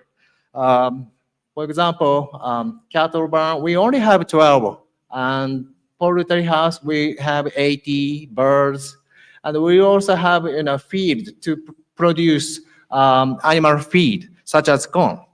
And not only research, we do educational activity in this farm. And in fact, this in April, we are honored to have Prince of our royal family. So we, our university administration is getting very, very upset and busy. Okay, so all right. So after introduction, a bit about our institute, I would like to share some of the view about animal production. Please. Okay. Okay. Firstly, okay. So this is a photo. I actually asked my couple days ago to take the photo of animal commodity imported from Brazil when they visited the grocery store nearby university. And my students visited nice grocery stores, relatively cheap, and it's good for students always hungry. And this is the mixture of beef and pork, and actually half of them, the beef come from United States and Australia, and the pork came from Brazil and Canada. It's a mixture of meat.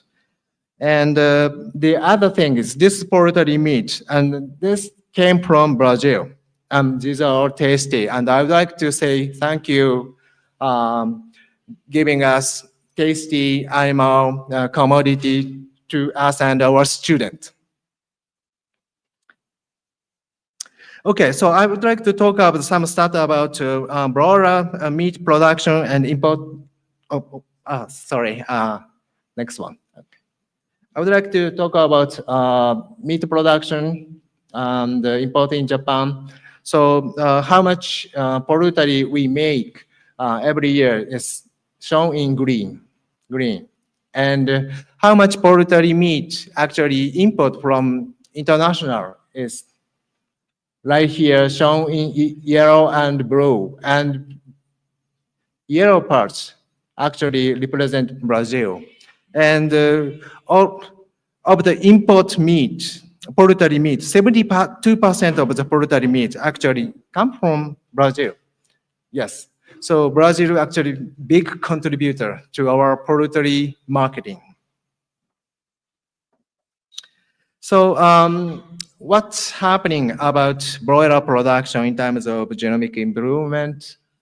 Yes, it is extremely going in terms of feed efficiency as well as growth speed. And this shows breast conversion rate. And what we can, what you can see here is breast conversion conversion is improved very much as going recently. And how about growth rate? Now, if you see 9057, the postnatal 56 day is this much size. However, 2005, same days, this difference actually happened. And this is the substantial power of genomic breeding.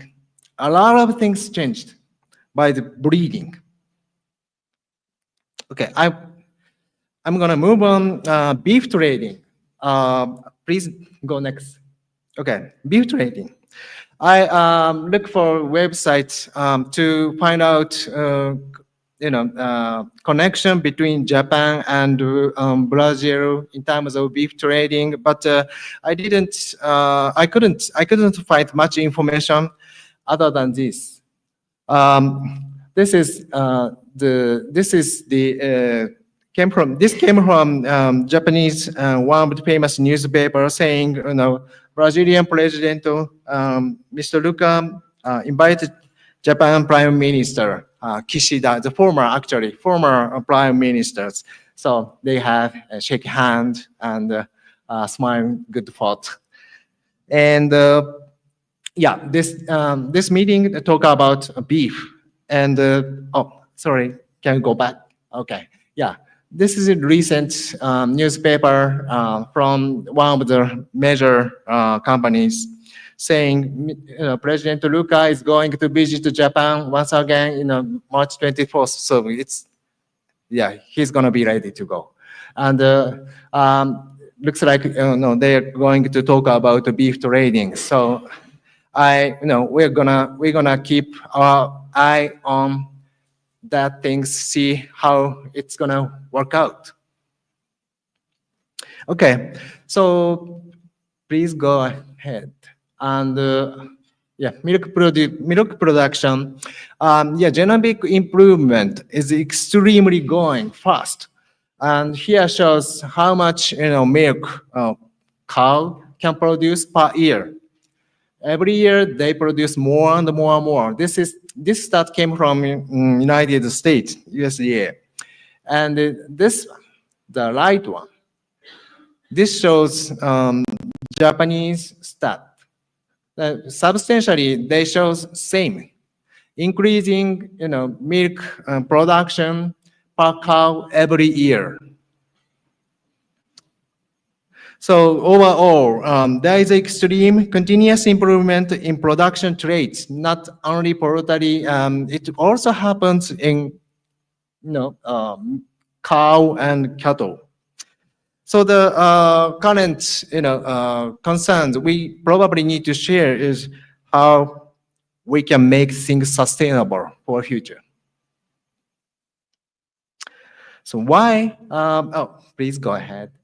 Yes. Why we need to think about that is actually hierarchy, the order for energy use in animals is going to be disrupted by over genomic breeding and also climate change. And I would like to introduce a bit about hierarchy order of energy use. And once we eat dietary energy, and those energy can be used vital function at first, and the rest of the energy can be used lactation.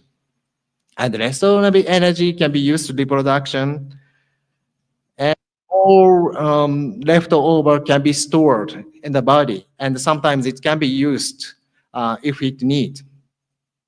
So this is hierarchy order for energy use. However, genomic breeding, what happens by doing over genomic breeding is vital function. Yes, this is extremely increased. So energy is going down is much, it's getting less.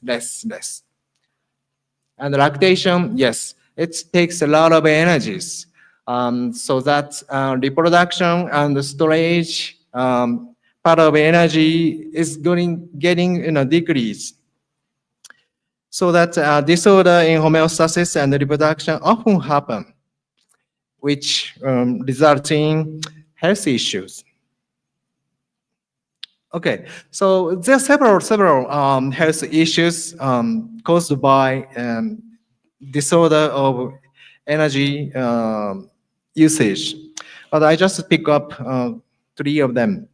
And please go ahead. Okay. Firstly, unbalanced energy hierarchy. Summer heat stress. Yes, this is actually additional factor to compromise energy hierarchy. Go ahead. Okay. So summer heat stress is getting worse in Japan. This shows average temperatures in Japan is going up. Yeah, we're gonna be boiled at the end. And poultry is very fragile to heat stress because they have they have less ability to release their body heat. So what happened in Japan is every year many poultry just die by overwhelming heat. So the amount of the poultry died in summer is like 0.5% in the total chickens. That's a lot of birds just die by heat. So what happened at the end is, during summer, poultry meat and egg price is extremely increased. So yeah, we suffer this problem every year, but there is nothing to fix yet. And yeah, so summer heat stress causes several damages in production of animal commodity, particularly in poultry production. So what we need is, we need to develop a more efficient technology to produce and maintain poultry. Please go ahead. And why we can make it is taking the idea from my colleague who worked for genome editing chickens. He made genome editing chickens which has mutated genes responding to allergy response, so that this bird can produce eggs without allergy material. So any people who has allergy against egg can eat this product from this bird. And recently we published it in scientific report, which in which we said we actually do not need to use eggshell. We remove all the eggshell and just have an egg yolk on the lap, transparent lap like that, and incubate in the culture system. So everything artificially system can produce chick. So using these two finding and idea. Oh, please go ahead. What I think is, we can generate new breeding system, which I named poultry culture system, culture farm. What we do is egg. We remove eggshell and wrap the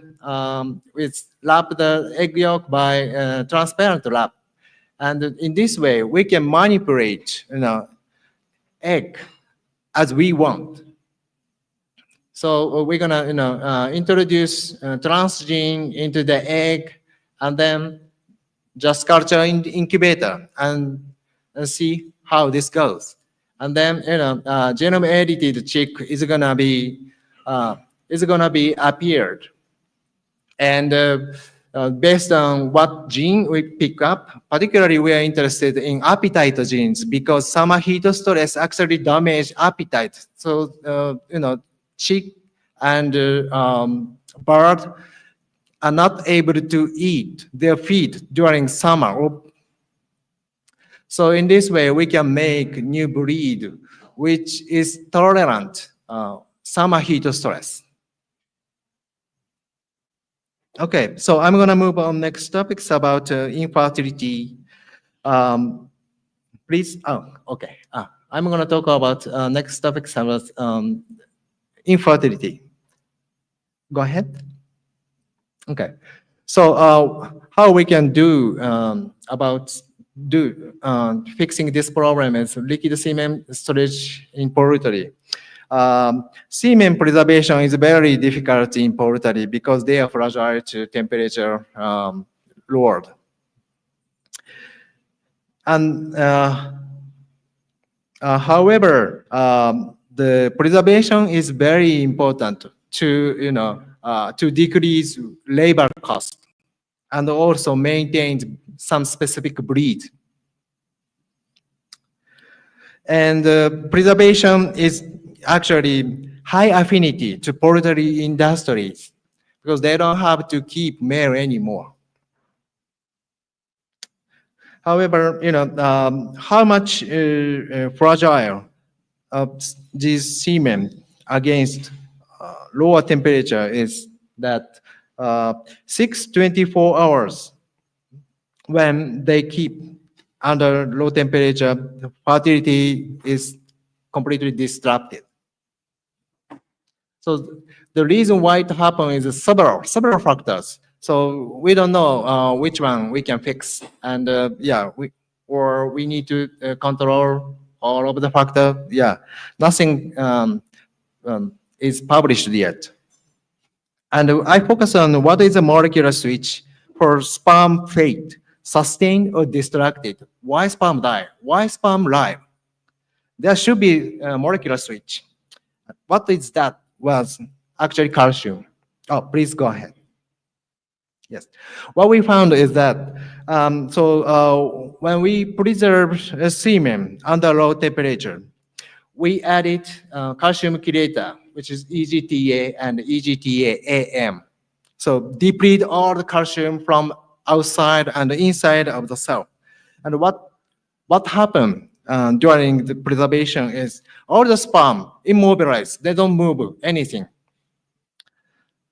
However, after several hours, we actually did 72 and 98, many hours.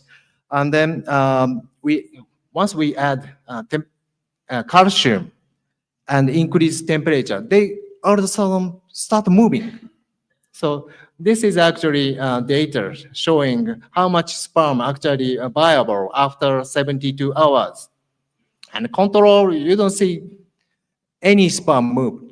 However, you see multiple color, their distance, how much sperm moved in 1 second. So EGTA and EGTA-AM actually improved propagation of semen fertility. And we also checked artificial insemination to see how fertility is preserved during liquid preservation under cold temperature. So they have much higher fertility than control. So overall, calcium coordinate metabolism is actually key cascades to preserve semen fertility during liquid preservation. Okay, so please go ahead.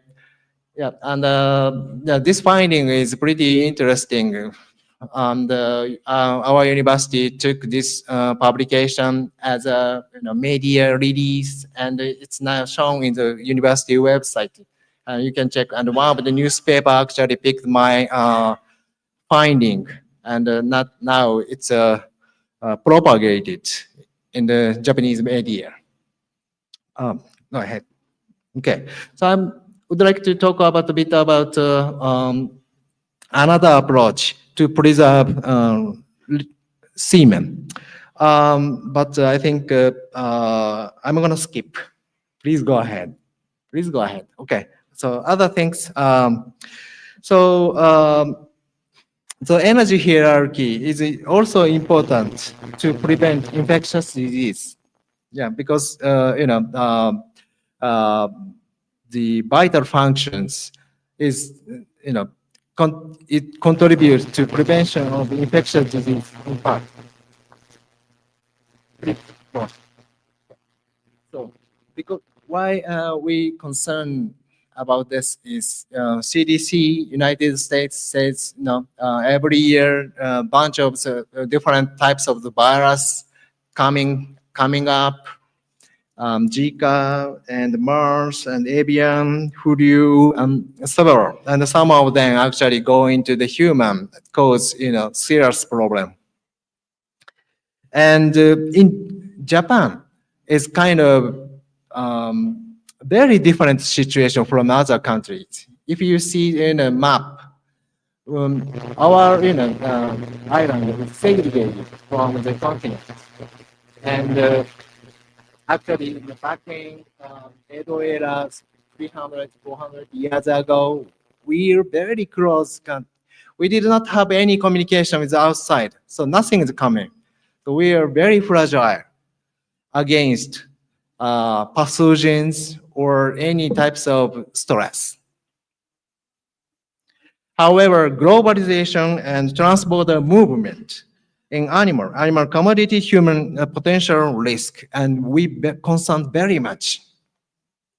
Please go ahead.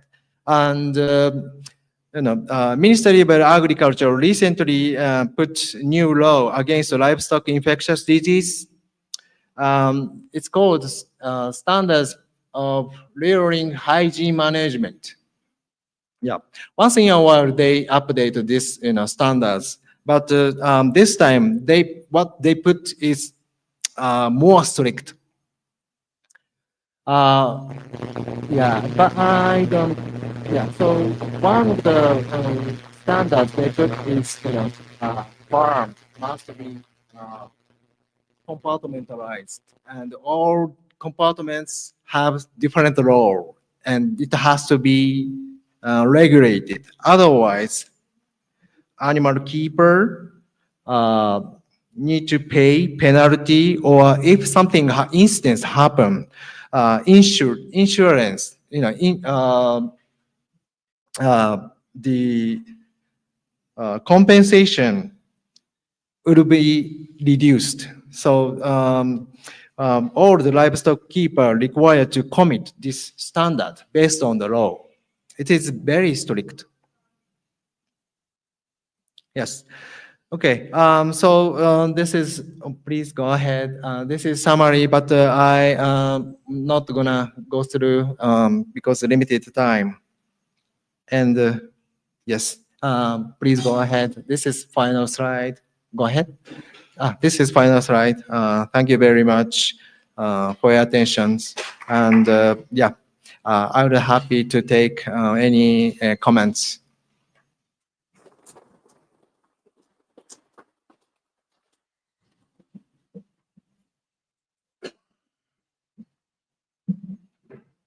Thank you very much for our very good presentation. I'd like, first of all, apologize for do not invitation before our colleagues from UEM.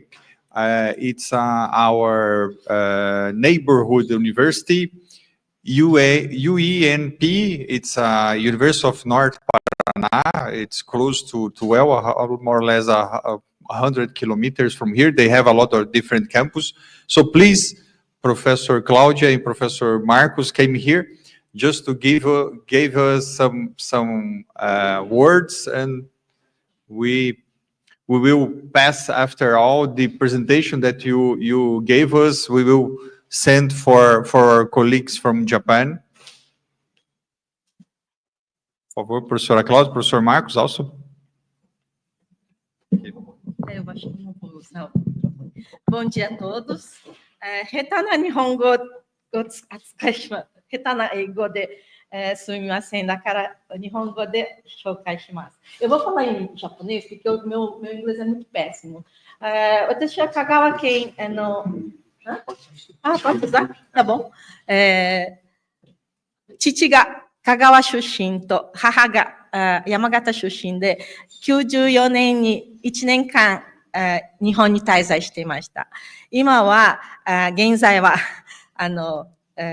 ウエンピと言って、バンデイランツ市にある都市の大学に110キロぐらい離れているところに先生担当しています。アビアンメディシン、パトロジー、メディシン、アビアンパトロジーの専門しています。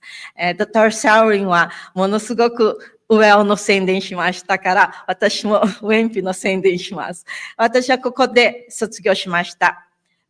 修士課程もここで卒業しました。で、博士号は、ドクターコースは、マリンガで、2006年に終わりました。Eu sou da UEMP, o Dr. Selwyn fez muita propaganda da UEL, então eu vim também fazer uma propaganda da UEMP, né, que nós somos de Bandeirantes, e estou aqui para representar a minha universidade, e eu terminei a UEL é a minha casa é a primeira casa, na verdade, né, eu posso dizer, e me formei também em mestrado em 2099, e 2006 terminei na UEM. Então, todas o Maringashu no UEM mo watashi no gakkou to omoimasu. Heta no nihongo de sumimasen.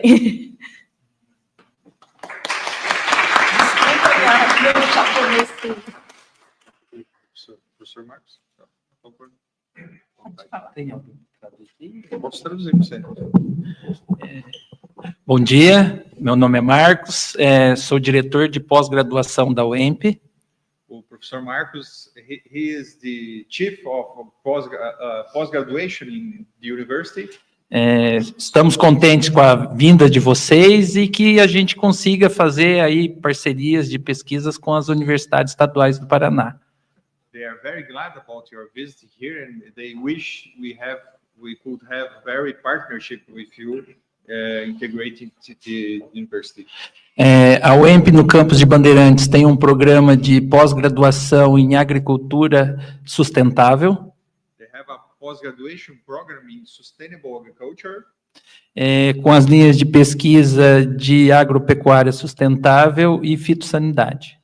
With phytosanitary and sustainable agriculture areas. Thank you.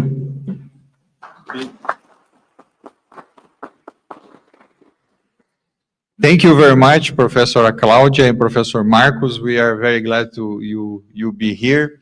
I'm sure, Professor Cláudia, your work is better than Selwyn works. No, I'm sorry about this joke, but we work together, our universities, including Maringá, including Unicentro, including UEPG, including, we are a huge network of universities here.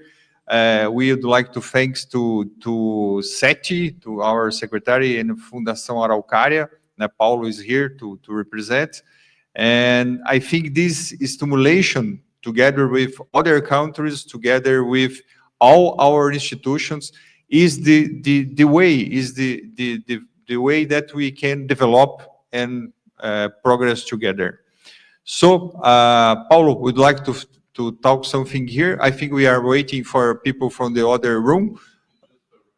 Oh, they arrived already? So,